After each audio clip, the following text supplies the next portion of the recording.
উজনিৰ পৰা নামনিলৈ ৰাজ্যৰ বহু স্থান এতিয়া বানৰ কবলত অৰুণাচল প্ৰদেশ আৰু ভূটানৰ লগতে ৰাজ্যটো যোৱা কেইবাদিনো ধৰি হৈ থকা বৰষুণৰ ফলতেই বহু নৈ উপনৈৰ জলস্তৰ বৃদ্ধি পাই সৃষ্টি হৈছে এই প্লাৱনৰ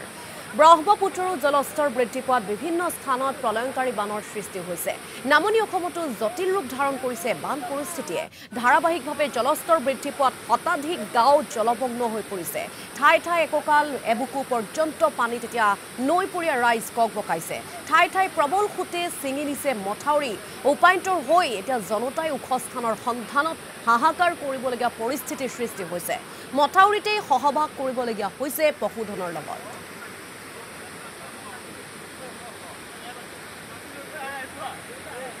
আৰু এই সন্দৰ্ভত আমাক সবিশেষ দেখুৱাব সাংবাদিক ৰূপকুমাৰ শৰ্মাই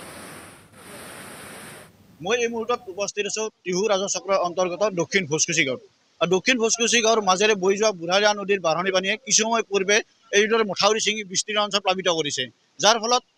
ভোজকুচি মাখিবাহা খিতাপাৰা বালাবৰী ঘোপা কাউৰীয়াগীকে ধৰি বিস্তীৰ্ণ অঞ্চল ইতিমধ্যে প্লাবিত হোৱা দেখা গৈছে প্ৰতি বছৰে এই মথাউৰি ভাঙি বিস্তীৰ্ণ অঞ্চল প্লাবিত কৰি আহিছে যাৰ ফলত এই কৃষি প্ৰধান অঞ্চলটোৰ কৃষকসকলে যথেষ্ট সমস্যাৰ সন্মুখীন হৈ আহিছে লগত ইয়াৰ স্থানীয় লোক আছে মই তেখেতসকলৰ পৰা জানিব বিচাৰিম কি হ'ব কেতিয়া আহিছে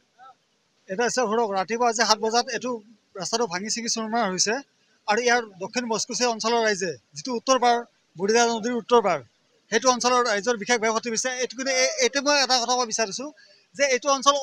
প্ৰতি বছৰে আজি 40 বছৰ মোৰ জন্মৰ আগৰে পৰা 40 বছৰে এই দুৰ্দশা ৰাইজে ভুগি আছে কিন্তু ইয়াত কোনো সলিউশ্যন হোৱা নাই আজি পলিটিকেল পাৰ্টিয়ে অমুকে কৰিম বুলি কয় কিন্তু ইয়াত কোনো সলিউশ্যন দেখা নাই আজি সেইকাৰণে এই প্ৰতিফলটো আপোনালোকে দেখা নিশ্চয় কৰি দেখা পাইছে কিন্তু ইয়াত এটা স্থায়ী সমাধান লাগে মেৰামতিৰ অভাৱত প্ৰতি বছৰে এইদৰে ৰাইজে দুৰ্দশাৰ সন্মুখীন হ'ব লগা হৈছে মোৰ আন এজন আছে মই তেখেতৰ ওচৰলৈ গৈছোঁ পোনপ্ৰথমে মই প্ৰতিদিন টাইমৰ সমূহ কৰ্মকৰ্তাক শুভেচ্ছা জনাইছোঁ যে আমাৰ এই দুৰ্দশাটো তেখেতসকলে দেখাব আহি আমাক যিটো সন্তোষ দিছে সেইকাৰণে তেখেতসকলক প্ৰথমে শুভেচ্ছা জনাইছোঁ আমাৰ কথাটো হ'ল কি এইয়ে যে আমাৰ আগতে আছিল আমাৰ বড়ো সমষ্টিত আমাৰ ট্ৰাইবেল সমষ্টি ঢুকি পোৱা নাছিল কিন্তু এইবাৰ আমি টিহু সমষ্টিত সোমাইছোঁ এইবাৰ কি হয় নাজানো কিন্তু আমাৰ এই বড়ো সমষ্টিত থকাৰ কাৰণে আমাৰ উত্তৰ ফালৰ এই মথাউৰিটো প্ৰতি বছৰে ভাঙি আমাক এই দুৰ্দশাৰ সৃষ্টি কৰে ঘৰত বিচনাৰ ওপৰত বিচনা তুলিও আমি থাকিব জাগা নাপাওঁ গতিকে এই প্ৰতিদিন টাইমৰ ফালৰ পৰা চৰকাৰক জনাব বিচাৰোঁ যে উত্তৰ ফালৰ মথাউৰিটো যাতে বৰমাৰ পৰা আমাৰ ঘপাহৰ ৰাস্তালৈকে এইখিনি মথাউৰিটোৰ কামখিনি কৰি আমাক তাৰমানে